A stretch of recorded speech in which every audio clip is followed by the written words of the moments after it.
Just to let you know a little bit about COSTAATT, the College of Science, Technology, and Applied Arts.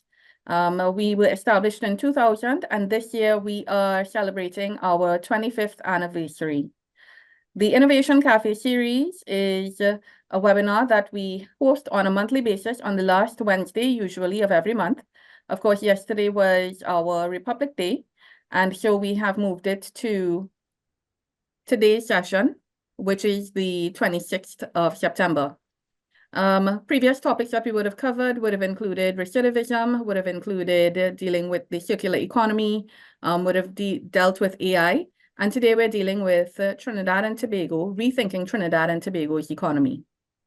Just to let you know as well that we do have a number of other webinars coming up. Tomorrow, we are celebrating World Tourism Day.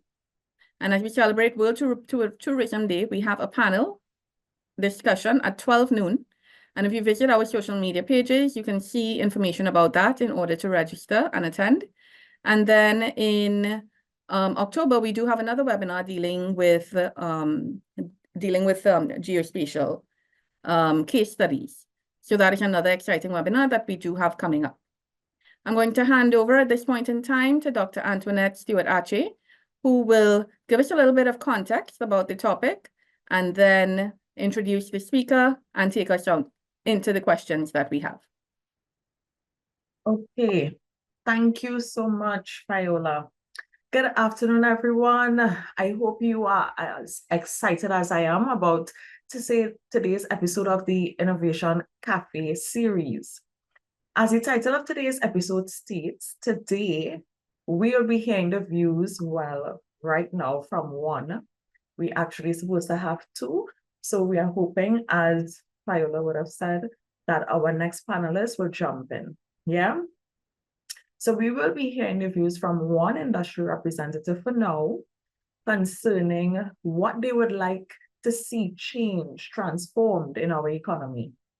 Today's conversation is extremely significant because our economy is on the cusp of a needed transition, as all of you know. Apart from 2022, when our country experienced a fiscal surplus, our country's government has been operating at increasing fiscal deficits since 2008. We have seen that we can no longer solely depend on our energy sector to propel and sustain the economy. We are also seeing that the role of our country's government must change from being the main provider of jobs, grants, and a lot of services such as healthcare, transport, fuel. You know, we see the government as our daddy or mommy. We now have to see our government's role change from that to now partnering with the private sector. We want to see, well, at least we would hope that our government will transition to now become a facilitator of business and a market regulator. For more than 40 years, we have been speaking about diversifying our economy, yet we are still highly dependent on our energy sector, which within recent times has not only been affected by reduced prices, but we have also experienced reduced output, and we are also seeing increased competition. So today, as I just said, we as an economy are at the cusp of a transition. And today's conversation, we want to speak to two industry specialists who will be sharing their views and perspectives on what they believe rethinking Trinidad and Tobago's economy should be about. All right, so let's meet one of our superstar panelists. We have with us Master Ramon Gregorio. He is the Managing Director of Lucent Research Limited. This should be a household name you all are familiar with. They are into market research, and he's also the president of the Greater Tunapuna Chamber of Industry and Commerce. Mr. Gregorio, welcome, and thank you for being a part of our session today. Are you there? Hello?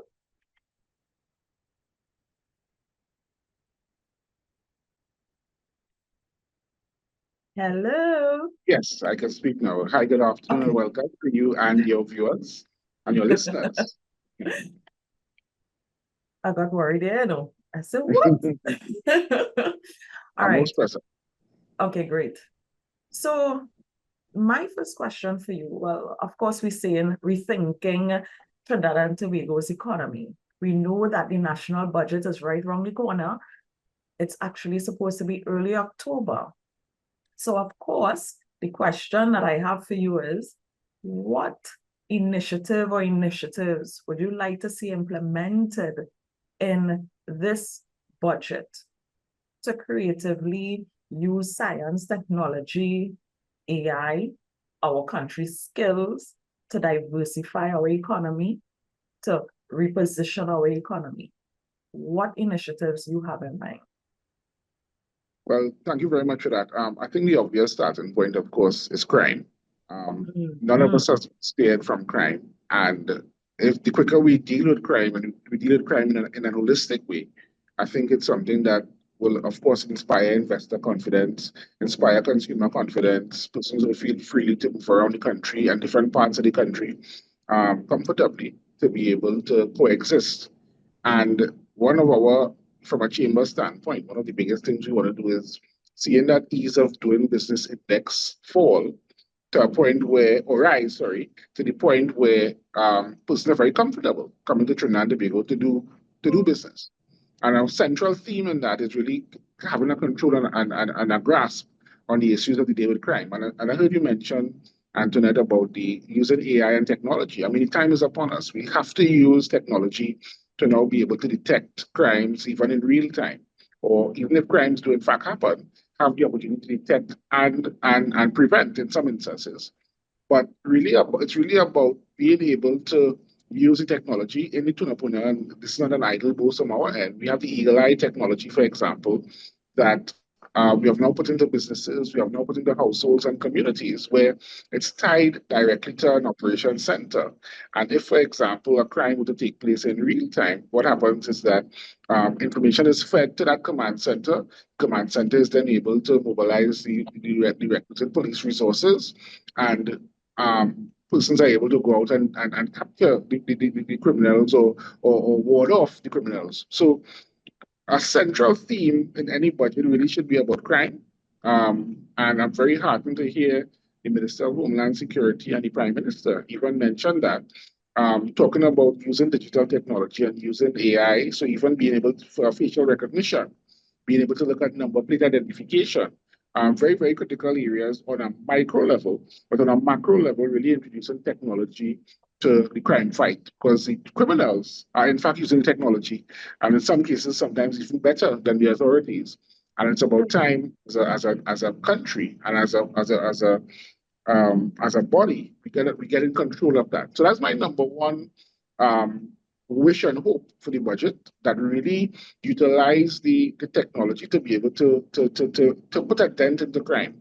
Obviously, we know a lot of the geopolitical issues surrounding drugs and narcotics trade and guns and so on. But certainly, on a day-to-day level, for you and myself and your viewers and listeners to be able to walk down the streets and feel comfortable, that is definitely some resources has to be put there. We have had past national budgets that have focused on national security, but for some reason, the technology use didn't trickle down to the common man, or the common man's ability to feel safe. And that's definitely something that will be a number one focus for us as business owners, but also for consumers and for the everyday Joe public to feel comfortable to move around and consume and to part of the economy comfortably. Um, a second point I'd also make is, of course, from a business standpoint, the availability of foreign exchange. That has been a big challenge for businesses. Quite a few businesses in the Tunapuna area, for example, have complained about the inability to access foreign exchange, not only in a timely fashion, but also the quantums and the desire to do proper business. And that is something that we definitely have to have control over. It speaks about consultations, of course, with the retail and the commercial banks, having those conversations, those very in-depth conversations. We have the Exim Bank cover, which I feel should be expanded in national budget to encompass a range of other different businesses and industries. so that everybody gets a fair share of the pie to be able to properly conduct business. Because the flip side of it, of course, is persons don't have access, businesses close down. We have a challenge of getting certain goods and services that we have become accustomed to in Trinidad no longer being accessible to us, and we now have to look for cheaper or more or unreliable imports or substitutes that could affect the detriment of how we consume. So those are the two biggest areas I would say just in our initial conversation that I'd like to see for the budget. All right, thank you so much, Mr. Gregorio. So we have our next superstar here with us, Mr. Walker, I believe just logged in. Yes, hi Mr. everybody. Walker, how are you? Hi, good, thank you. Sorry, I joined a bit late. That's Thank fine. We're you. just so happy that you're here to be a part of our conversation. So, of course, we started off with the question everybody will be speaking about before the budget. What exactly would you like? What initiatives would you like to see discussed, highlighted in the 2026 budget? I know you are into science, technology. We just even mentioned AI. What initiatives would you like to see? Yeah, so thanks everybody. And I think Ramon gave a very nice overview for what many businesses would like to see. I guess from my perspective, I could understand if the government does, and I get the sense that they do want to work harder around deficit spending and helping the country just balance a bit better. We've spent many years, many of the last decade in a deficit spending mode where we're essentially borrowing from our future generations to fund a lifestyle that we have today. And that borrowing is not necessarily spent on investments. It's just borrowing to run the operating expenses. Jeffrey Sachs, who's a big development economist, recently called that the brutalization of future generations in terms of the debt profile that we leave on them. So I can imagine how difficult it is for this finance minister and this government. So I'm careful about what I would tell them to do. I don't know what they should do, but I really think it's a noble cause to try to work on the country's deficit. But that also involves thinking about what investments you want to make in people and in infrastructure and in our economy that will allow those future generations to pay those things back. So that's the challenge. That's the big $1 million thing. It's like, what is the next things that our economies are going to get involved in? And how can we look for unique ways of investing? You know, I'm working now for a company called Aventa that does pharmaceutical distribution and manufacturing as well. And the cost of non-communicable diseases in Trinidad, the cost of diabetes, hypertension, cancer is very large. The economic impact is very large. And on other health conditions, whereby if we had earlier interventions in some of these diseases and whatnot, it pays off in the long run. So you're spending more near term to help people not progress to the later disease states that require them to be on dialysis and to be on drugs all of their life or to have that cancer treatment. So, and health is one example, but I'm sure in many other parts of the economy, it's like, well, what could we do to invest? What are we going to invest in this budget as opposed to just pay salaries and pay pensioners and pay that? I understand you have to do that, but what are we going to invest in that will allow us to either save more in the future or earn more in the future? That's the kind of things I'm looking to hear if there are ideas coming out there. Right, thank you, Mr. Walker. Now, we have in Trinidad and Tobago traditionally relied on our government to be the leader, to be the one to chart the way forward. So we usually look to the budget to hear, well, okay, what direction are we going? And interesting that you would have spoken about the deficit budget, Mr. Walker, because when I started, I was speaking about that, the need for us to no longer depend on our government for everything, and instead for government and private sector to start to work together. I know that right now, Ministry of Trade, they are working on a national trade strategy, to try to ensure that the economy is able to identify areas where there are loopholes because everyone recognizes we're speaking about diversification all the time. We know we have to diversify. We have identified industries into which we want to go. And it's like we at this stalemate. Well, Mr. Walker, what do you think what barriers do you think have been in place to prevent us from moving from this position of talk, and we're not seeing it happening in the non-energy sector? Because after 40 something years, we still relying on this energy sector. Mhm. Yeah, I remember so I used to work in energy before for 15 years kind of thing. And I remember the now late Minister Franklin Khan, when we talked about diversification, he said, you know how much bygone you have to plant to get $1 million, you know? So like, you know, the hard reality is that the energy sector is big because we are like a global player on the energy space. We are one of the top producers of methanol, ammonia. We were a big LNG producer, still very decently sized, you know, despite this decline in gas. So it's like you have a big thing that you should be really, really proud of. And it's not to take away from that, but like you said, it's to augment that and to give other opportunities for people who might not find their niche in the energy space. And whether it's and the feeling that government does everything is a normal feeling in the Caribbean. That's really true across a lot of our islands, and the government is like the biggest employer and the et cetera, et cetera.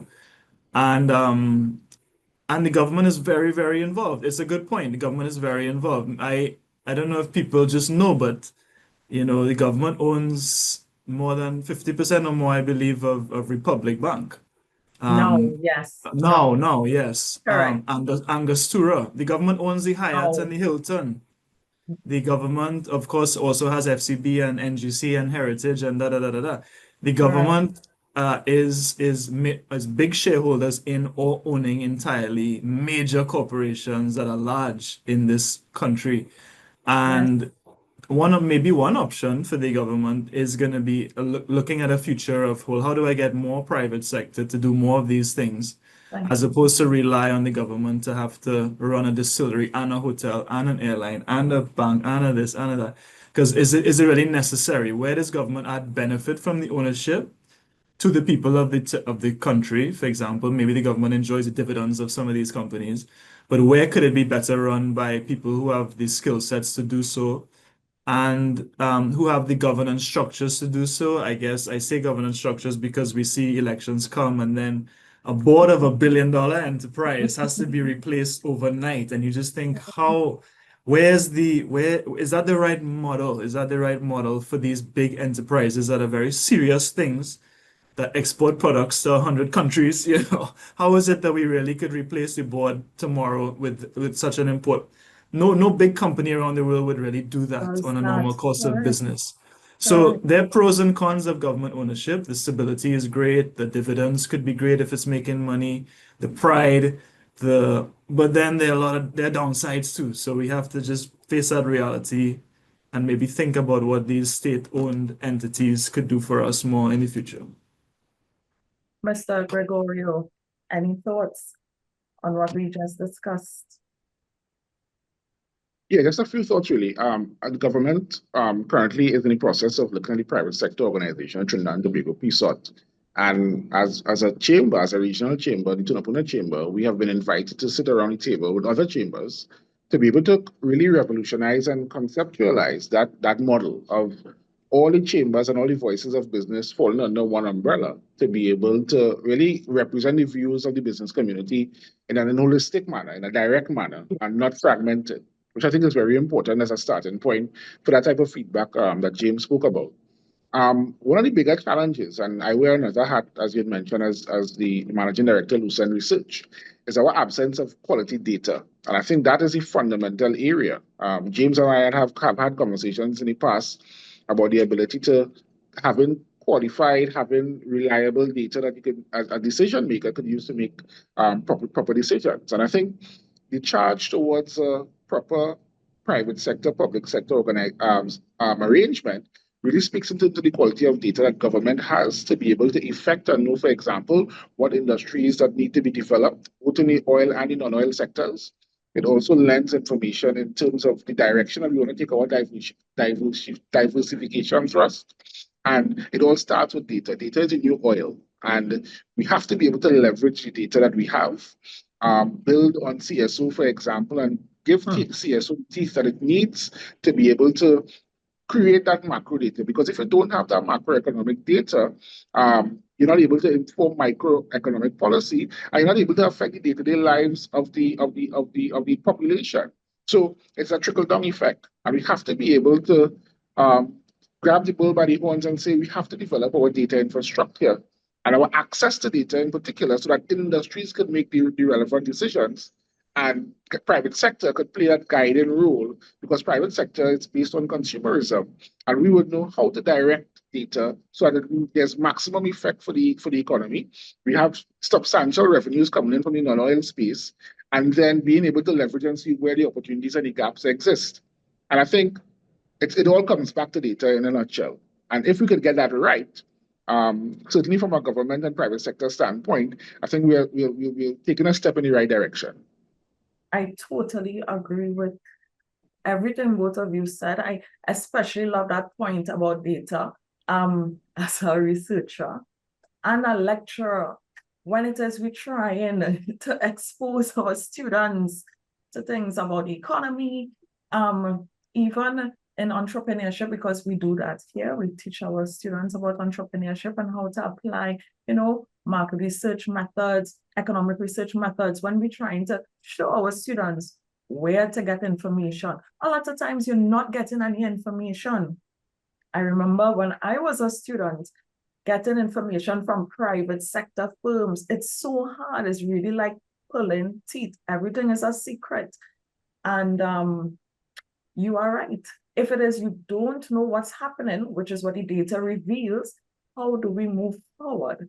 So my next question is, of course, Mr. Gregorio, since you raised the point about data and since you in research, what are some policies or regulatory changes you believe could be implemented to encourage more research and development in our country and to foster innovation? And well, as you said, the information needed for us to know how we can go about doing proper diversification.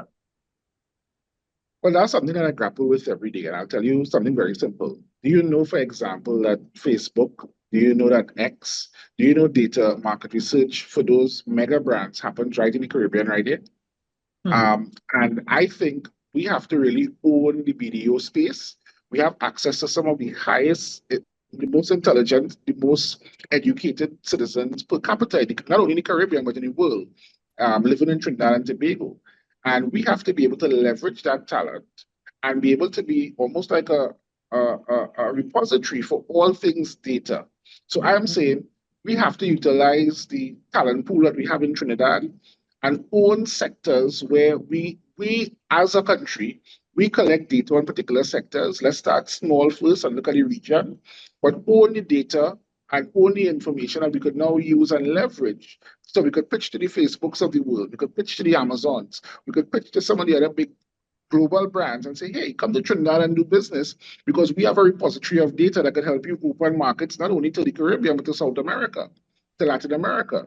And we are saying that developing the BDO space is a real critical, and if it's housed and owned by government, for example, it creates opportunities for employment, it creates opportunity for the filling some of the opportunities and gaps, but more importantly, it diversifies us into a space now where we're competing in the creative sector, for example, with Carnival, because we have data on Carnival that we could now leverage and put out a different type of Carnival product that is not just driven by mass band leaders, but driven from a national standpoint.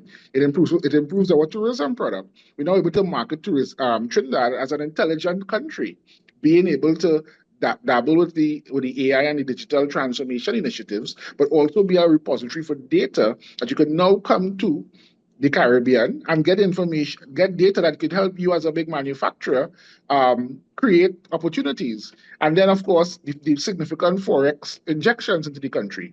if it is we own that space and we're now able to control the data. So he who controls the data controls the future of the markets. Mr. Walker, your views. Well, that to me is a real provocative idea around data ownership, and because I guess I haven't really thought about it in this way, to be honest, because I feel sometimes quite disenchanted a little bit because you see the centralization of power in AI and data in the world going into fewer and fewer hands, fewer and fewer companies. And those companies are not based anywhere near here, they're NVIDIA and these guys, I worry a little bit about the inequality that could result where the AI power and data ownership sits very far away from us, especially when it deals with our data. So it's a provocative thought, and someone I'm probably going to have to wrestle all weekend understanding. But something basic like, okay, in America, you have organizations that collect financial statements of companies in their state, region.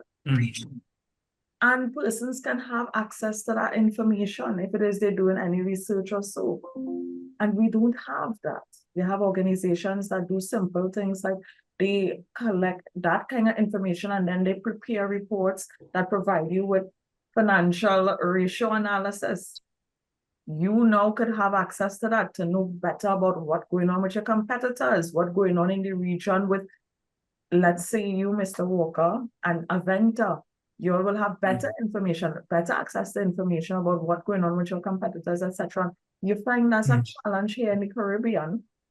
Yeah, absolutely. And locally. Absolutely. Locally, yeah. Yeah. Just to give an example of that from my industry, for example, if you even if you're in Central America or most of Asia, around Latin America, companies like mine or the pharmaceutical manufacturers, suppliers, they will be able to tell how many of this particular drug was prescribed in this corner of Guatemala City, and that level of detail, we have nothing like that in the Caribbean, so, and maybe we felt in the past we didn't need it. Maybe we felt we didn't need it, but better decisions are made when you have better data and certainly when you know how to use it as well. So we're a bit of an anomaly. I didn't really appreciate this probably until I got into this particular space, because in the energy world, I would say the data on the Trinidad energy sector is pretty good.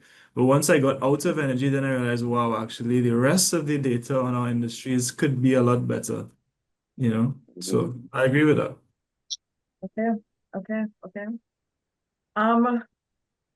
So as we're speaking about challenges, I want to ask about barriers that you all think exist in our country, in the region, that is preventing us from being innovative in your specific industry. So, we heard about, lack of data, but what other barriers you all think exist?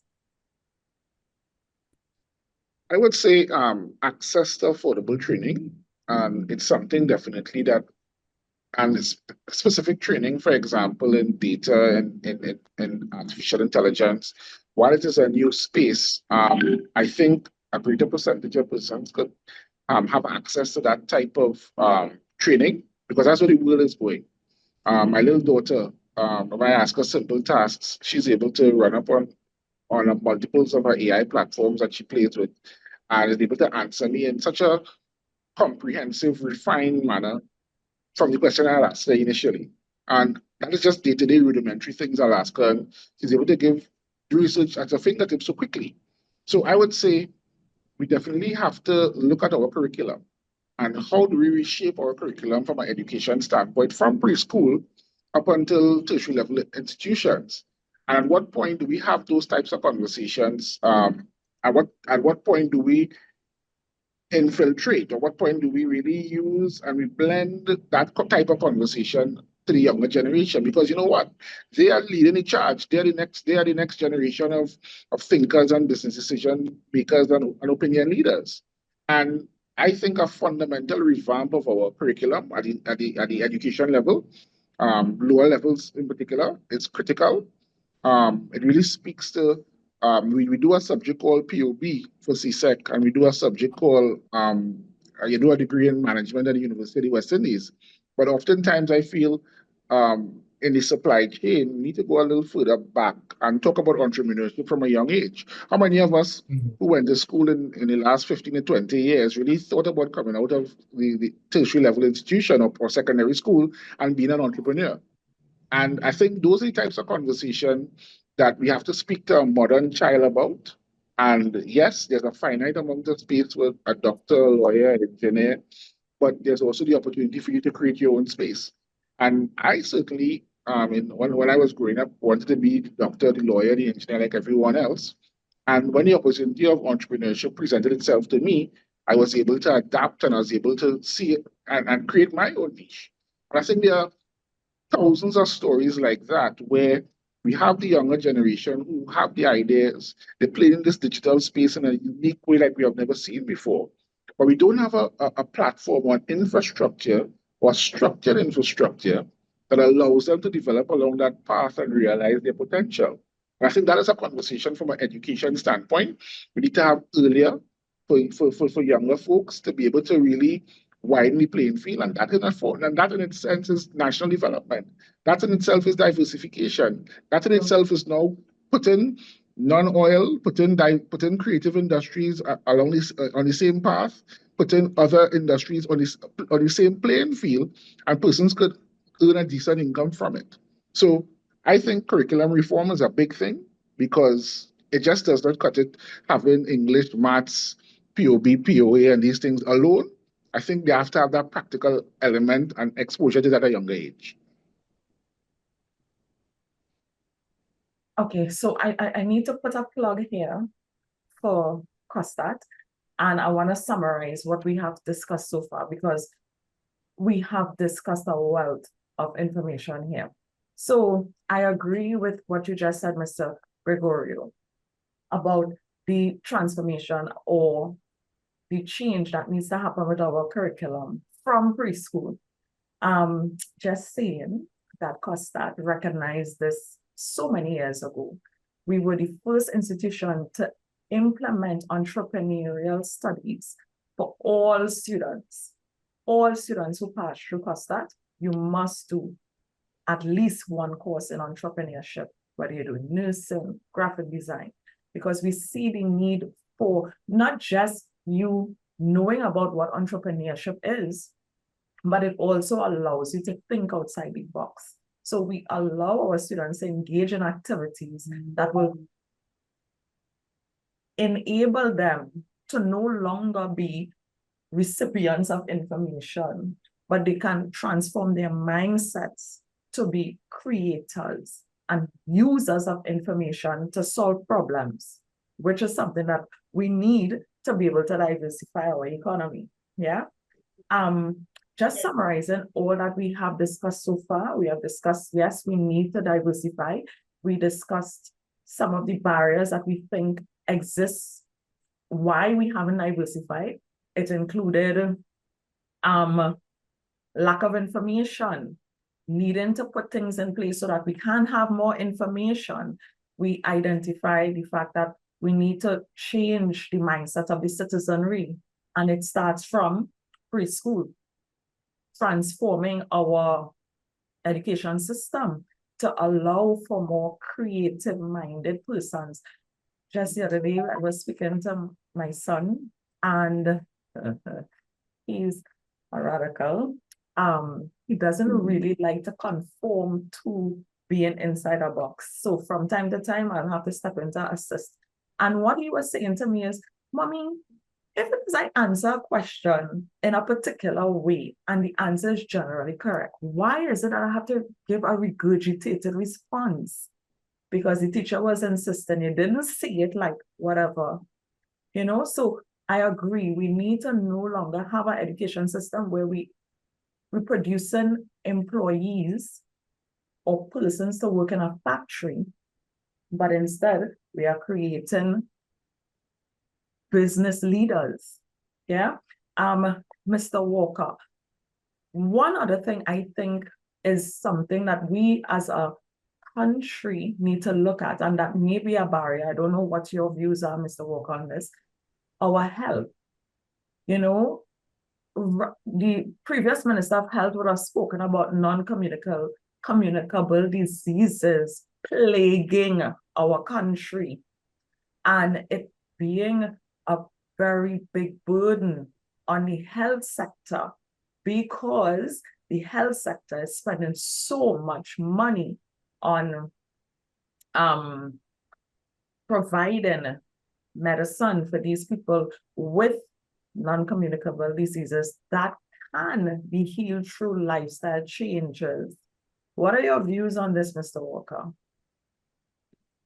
Yeah, I definitely agree with it, and I think that should continue the focus, and I don't think it's really changed. I think the ministry still has a director in charge of the NCD program, and so hopefully that funding will continue, because early intervention does make a huge difference. And it's true for many diseases. We do have, some of us have a lifestyle and a food choices, and we sit down, no fault of ours, we're sitting down in traffic 3 hours a day. That is sitting down instead of having a chance to walk outside with your kid or do some exercise or something. So there's structural things as well that could be holding us back. But to me, I do see health as from a personal perspective, I see health as an investment for me as an individual. But I also think on an economic scale, health is an investment.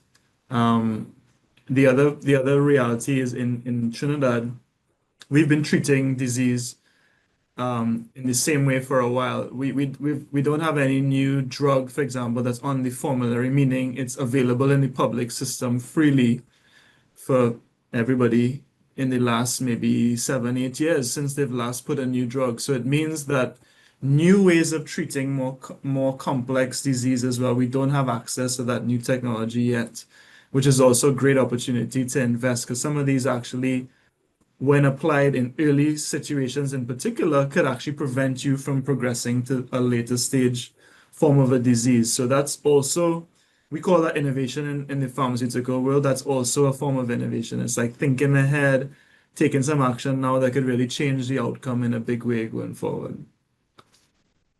Okay, so with what you just said, what is preventing companies like Aventa from doing that right now?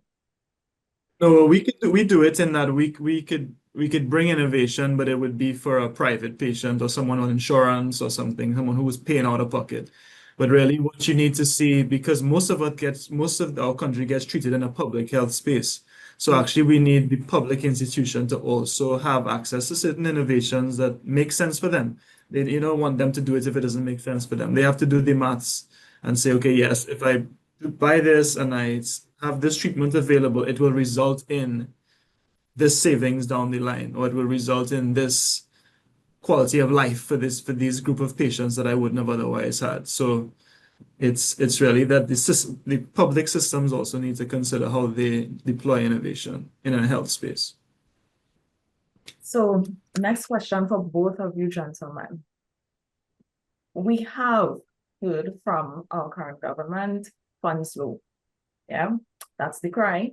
Funds low in the economy. And we see in that because we experiencing deficit budgets year after year after year. How can private and public sector partner? How can they forge that relationship? Like what you just spoke about, okay? The private sector, it's available for those who have money, that facility that you're speaking about. But what could happen where it can also become available to some persons in the public sector who may not be able to afford the private sector care, you know? Anybody, Mr. Gregorio or Mr. Walker, your views? Well, I can start, and I just think that, sorry, James, like, go ahead. you go ahead. All right, I'll No, just James, go ahead. quickly just say that I never really expect that private sector would educate all of our kids, build our roads, or treat you when you're sick. Like, to me, the whole point of taxes and the whole point of our government infrastructure is to service these things.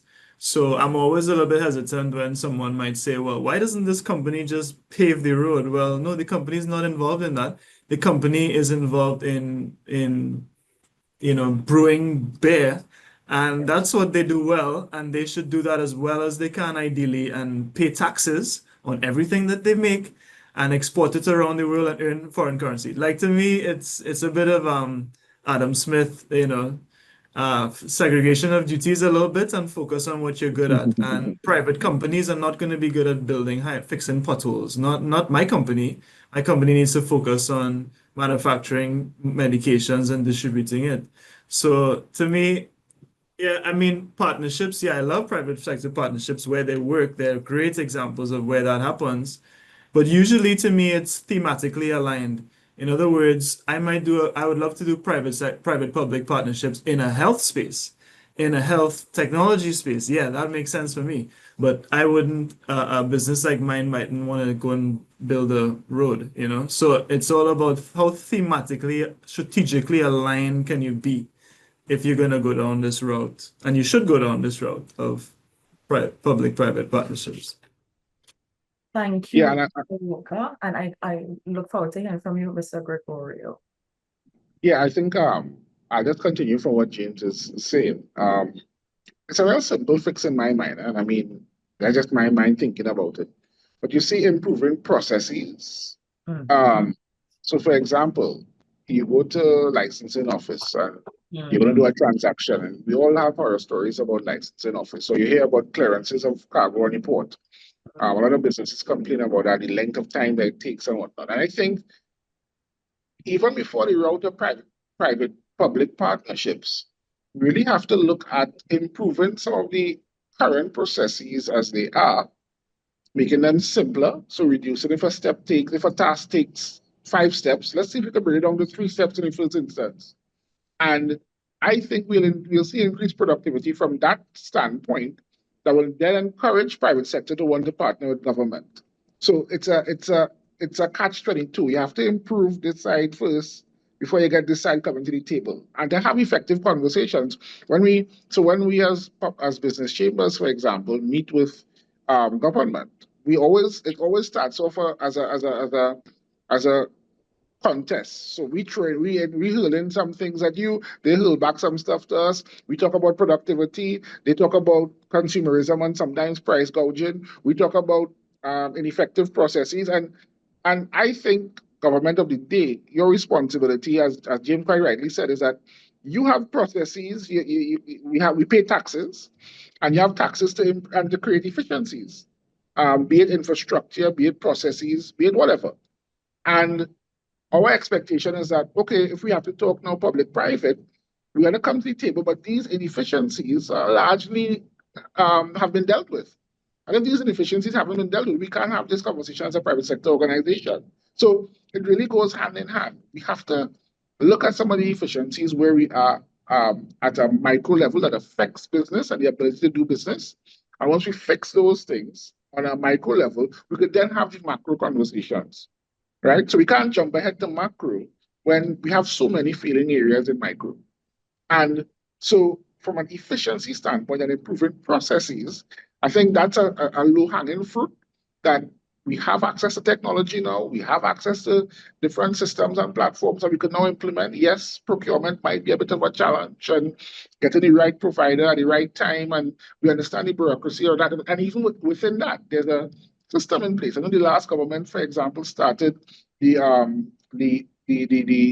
process of being registered to be able to qualify for procurement. That's the OPR, right? OPR. And it's something that, as a chamber, we felt was a step in the right direction in terms of being able to procure the right services at the right time. But then sometimes you have a space where you need something now to improve a system now, and so you have to build that wiggle room into it to be able to be flexible.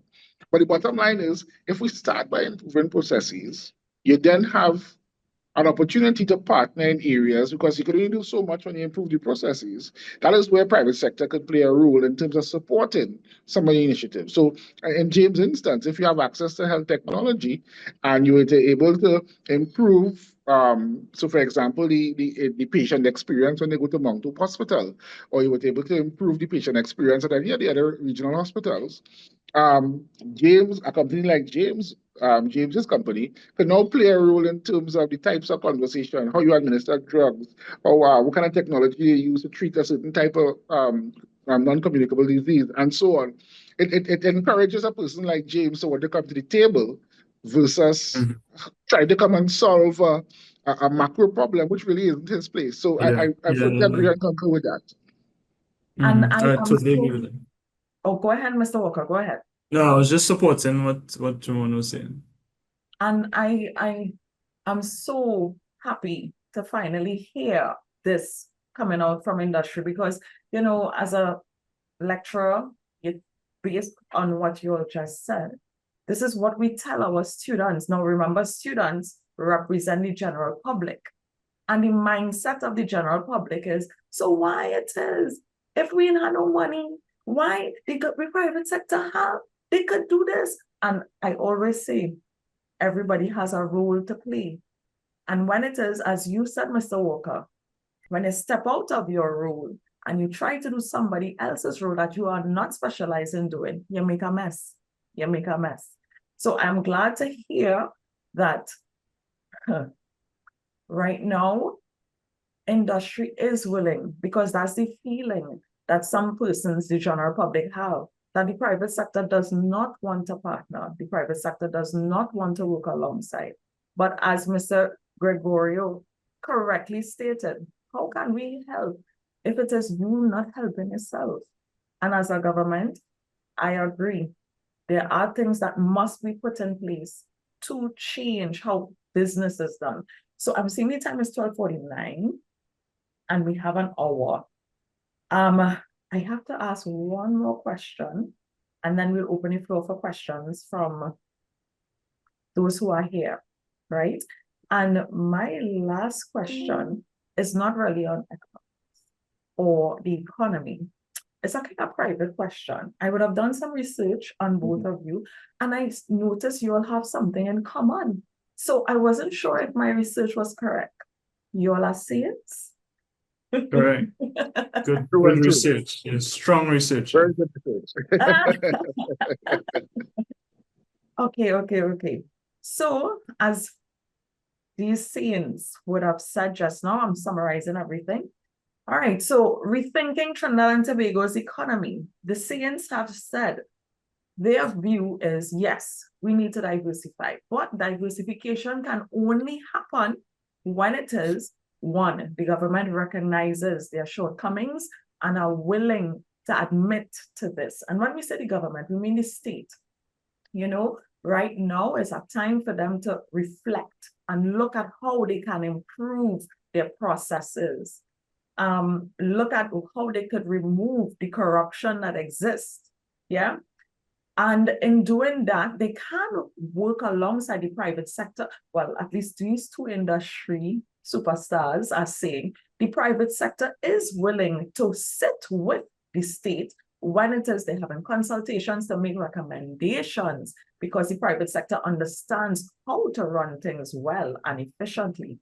So they are willing to work along in that capacity for now.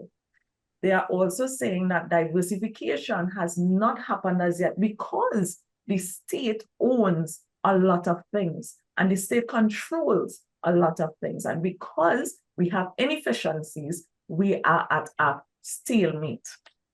That's what we have learned thus far.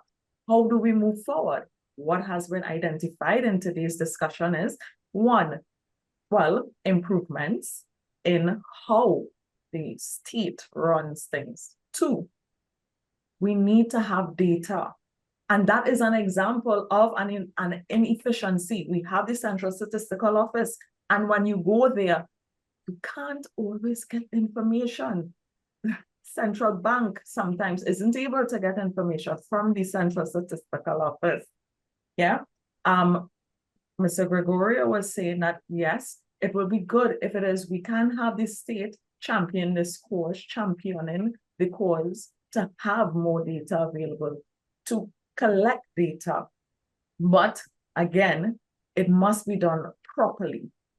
Another shortcoming is we need to transform the education system to ensure that we are all thinking outside the box. So we can all be problem solvers and come up with solutions. And in doing that, that way we would also be able to see more business happening, and eventually the economy will transform. Because as Mr. Walker said, it can't just be agriculture, because it's how much bygone you're gonna plant, right? That's essentially what we have discussed thus far on rethinking Trinidad and Tobago's economy. We're opening the floor now. Any questions? I can't see the chat, so I don't know if they already have questions in the chat. No, we don't have any questions in the chat, but if anyone would like to ask a question, you can put it in the chat, or you can raise your hand and we can give you an opportunity to ask your question.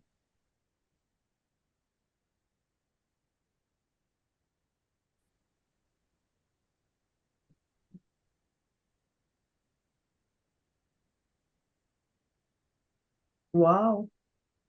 I guess everyone is just blown away. I think I see two new. Oh, okay, just hands up. Corporate responsibility, just let me see if I see this. The companies also have, okay, just a Russell Dill. Okay, yeah. A comment. The companies also have a corporate social responsibility. Afternoon, So, miss. hi, Mr. Dill, how are you? I'm good, I'm good. Go My ahead with your question.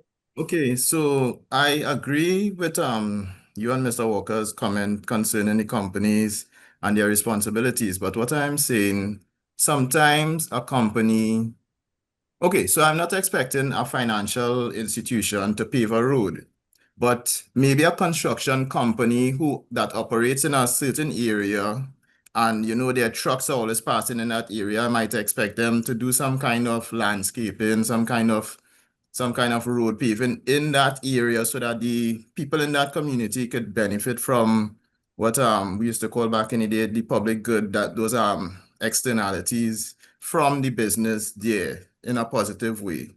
That was one of the things I wanted to comment on. Also concerning the government and ownership of companies, I think while I agree with that to a point, what I have noticed as someone who invests in companies is that the government usually appoints people from the public sector to look after their interests, and they normally take sort of a hands-off approach. So for instance, if I were to name a company, let's say Massey, what you'd have is a representative from probably the board of the unit trust or some other company. They're on the board, but not in a decision-making capacity, really. They're just there, as I say, to look after the interests of the state in those regards. And I was one of those who believed in divesting, but currently, when you look at the price of the stocks, they are very low. So if we were to sell off state assets at this point in time, we would not get a decent price for it. Because, for example, Republic would have been like close to $140 2 years ago. Now is less than $110. Same thing with FCB shares, Scotiabank, and a few other companies that well, like NGC, not NGC, NGL, but you get my point, right? The share prices are very low, so you'll basically have a fire sale if we were to divest those shares at this point in time. Okay. I wouldn't say my views yet. Mr. Walker, Mr. Gregorio, what are your views? No, those are all good points, and it's not necessarily around selling down shares. It could be that. But there could be other companies that lock, stock, and barrel the government is managing themselves, that they don't necessarily need to manage. That could be public sector. Even in the US during the financial crisis, where the US picked up greater shares of banks themselves and bailed out companies, I think it was GM and stuff like that. In many of the cases, the US government did ramp back down over time, so their ownership may have spiked and it would have come down as well. So you ramp up in a crisis time, but you don't necessarily have to sustain that. You have to determine what the right level is. I'm definitely not saying the government shouldn't own any businesses out there. They can and should, but is it the right level now? And is this the level that you want going forward? If you're concerned about like Antoinette mentioned, if you're concerned about high concentration of economic activity in one entity, i.e. the government. And it's not even, oh, sorry, go ahead, Mr. Gregorio. Yeah, and I'll just simply add, I mean, any CSR, corporate social responsibility program, really is hinged on the objectives of the organization and really should be part of the organization's ethos and not an acceptable or a standard or something that we just expect from organizations because they belong to a community. And while I understand the point that Mr. Dill has made, what I would say is that it really ties back to the organization and what the overall objectives are. And so it's in a simplistic way, yes. If I pass on my truck every day and damage any road, it would make good sense to pave the road and to patch it up and make sure the community could benefit from it. Correct. But I mean, extending from that. So for example, you have a regular example with BP in terms of how they have invested in the Miaro community. And I think that's a real good example of public and private working together where BP has mentored thousands of persons in the Miaro community. They have built infrastructure. They have hired persons from the area and so on. So it should really be tied to the ethos of the organization and not almost like an expectation. Because the organization at its core is really meant to provide a particular purpose and provide a particular role to the community. And I think it should retain that. And to add to what you're saying, I suspect that BP, well, I say in CSR, right?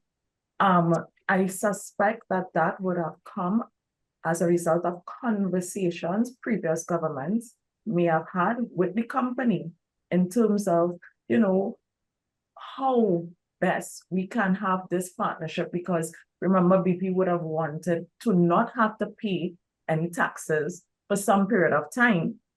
And the government would have been like, well, okay, if you're not doing that, then what can we get? What can you do for us?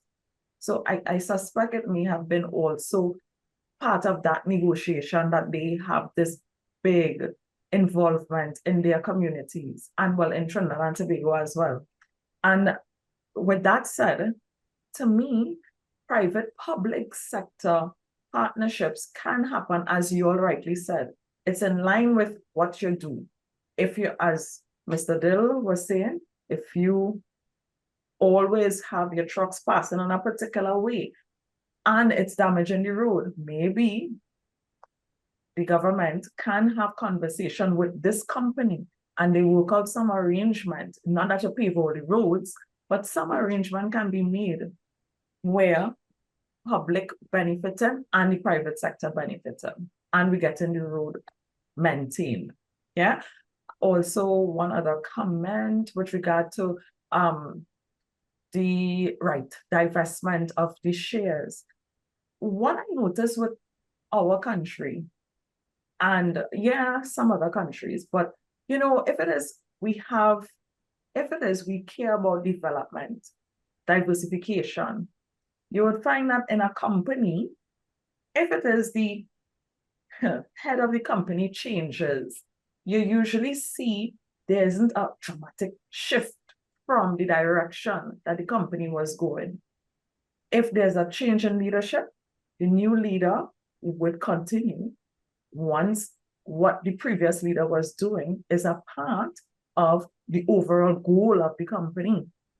And in our country, we have a situation where once we have elections, and that's why a lot of external investors are usually hesitant when it comes to investing in the country, because every 5 years, you never know what's going to be happening. And if it is, we continue like that, then how can we diversify the economy? So that in itself is a challenge, politicizing things. Okay, so the time is now 1:02. I'm not seeing any more questions in the chat. So I would like to thank the Saints for being here with us. Okay, I think I'm seeing something here. You both have experience in the Caribbean market and the Caribbean ecosystems. Okay, we have a question, right? You both have experience in the Caribbean market and Caribbean ecosystems. What opportunities do you see through inter-island collaboration, and how can the business or payment aspect of, in that part, of inter-island transactions? Let me see if I can open it there. Good. Of inter-island transactions be reimagined for more seamless collaboration. Let me reread. You both have experience in the Caribbean market and Caribbean ecosystems. What opportunities do you see through inter-island collaboration, and how can the business or payment aspect of inter-island transactions be reimagined for more seamless collaboration? Well, one of the things I know that at the CARICOM level, what is being discussed with the CSME is the free movement of labor without restrictions. And I know there's the work permit issue, but I think CARICOM is going beyond that, so that essentially once I'm a resident in the Caribbean and I'm in these participating countries, I can work anywhere in the Caribbean and pay the requisite taxes in the country of origin, or the country where I'm currently domiciled.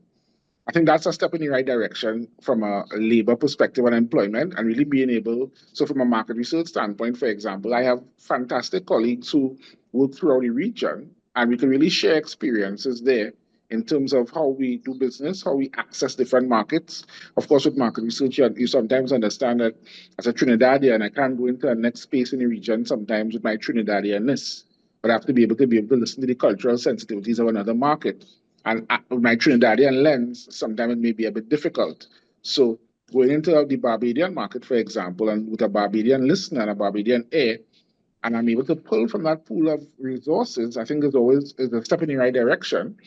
And I'll just add one final point that I want to cut into James' time, is that if we could have that uniform currency across the Caribbean, I think the conversation has reached that point where we have a standardized currency that we use throughout the region to make interregional trade a little easier.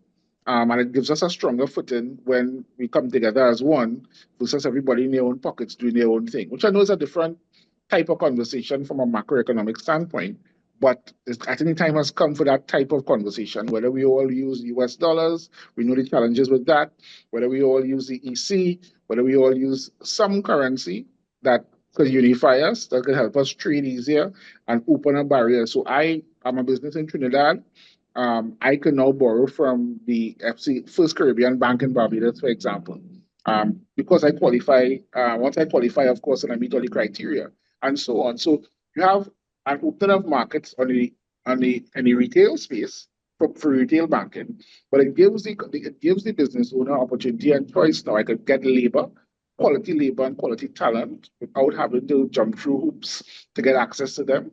I could now borrow money in a responsible way. So if in my particular home market I don't have it, for example, I can go to another market because we all talk the same language, the same currency.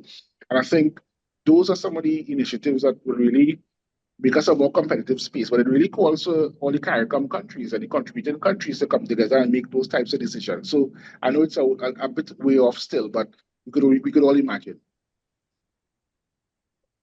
Mr. Walker? In the interest of your time, I think I will leave Ramon with the last word on that question. And we're a little bit over time. Thank you, everyone, for being here. We thank you so much for the questions. And of course, I want to encourage each of you to join us again next. As you heard, every month we have it. So it will be the third Wednesday next month for our next Innovation Cafe series. And of course, now that we have been speaking about the budget, tune into the budget to see how it will be impacting you directly. Okay.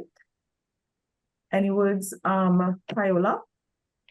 No, thank you very much, everyone, for joining us. We look forward to engaging with you at our next Innovation Cafe series in October. Okay, thank you. Bye, Thank you, everyone. everybody. Have a good one. Bye-bye. Have a good Bye-bye. day.